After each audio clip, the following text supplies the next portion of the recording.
is Monday, yet another dreary day, less than 2 weeks till Christmas Day, and I'm heading into work. So, question I have for everybody now is, when you need to take somebody good news and bad news, do you always give them the choice of which they want to hear first? Do you always give them the good news first? Do you always give them the bad news first? How do you go about doing it? I mean, say for example that you're working on a big project and you got to go to your boss and say, hey, good news is this part of the project is doing extremely well. Bad news is this other part of the project is over budget. Something along those lines. Or perhaps they're more related. Like, well, the good news is they got there okay. The bad news is they lost their luggage. How do you... look at this. Accident. Forgive me, we're being interrupted. There was a large accident here on 355, which is a major route. I must have caught it early because I'm having no trouble getting past it. It's going to delay me less than a minute.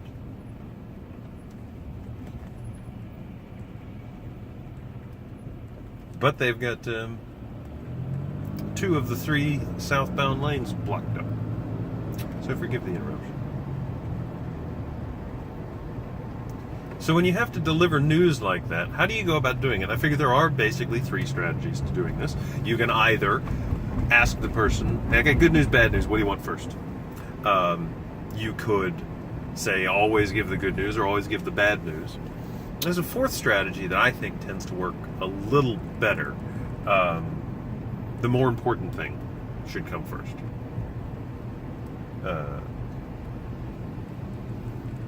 Now, if it's like a drastic situation, sometimes the less important thing is horribly overshadowed.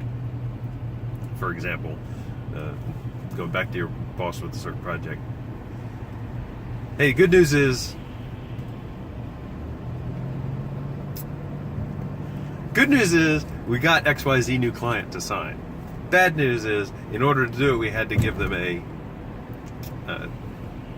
very, very minuscule discount on this one particular part of the project. Going to wind up decreasing the revenue of this job by about 0.2%. Okay. Huge client just got signed. Tiny little less revenue than we were expecting. No problem. Works for me. But then the opposite, I think, is more critical. This is the part of it I don't quite know that it really matters. Like, hey, the bad news is that one client that is responsible for 40% of our gross revenue for the year, they walked. But the good news is we did sign this new person who's going to bring in about 2% of what they brought in. Why even bother mentioning the 2%? In that situation, I think you kind of got to do it backwards. Hey, just wanted to let you know that new XYZ client just signed, but unfortunately I got some bad news for you. Sorry about that. I had a little camera malfunction there. So that's the only part of that rule that I don't quite see working the way that I anticipated it to work. But let me know what you think. How do you deliver your good news, bad news? Of course, you can always say, hey, I got good news and bad news. What do you want first? And that just tends to work pretty well if they're both of equal severity. And typically if they're of lower severity, if they're gigantic severity, a lot of times you don't want to be delivering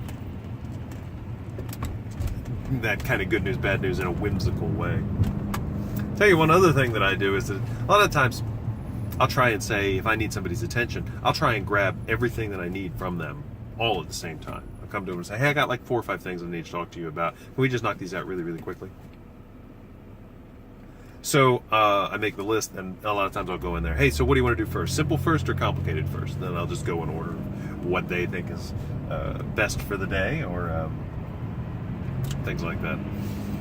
So, what other kind of strategies do you use when communicating with people professionally, either office mates, clients, family, however? I'm trying to make things easier for them and for you. Either way.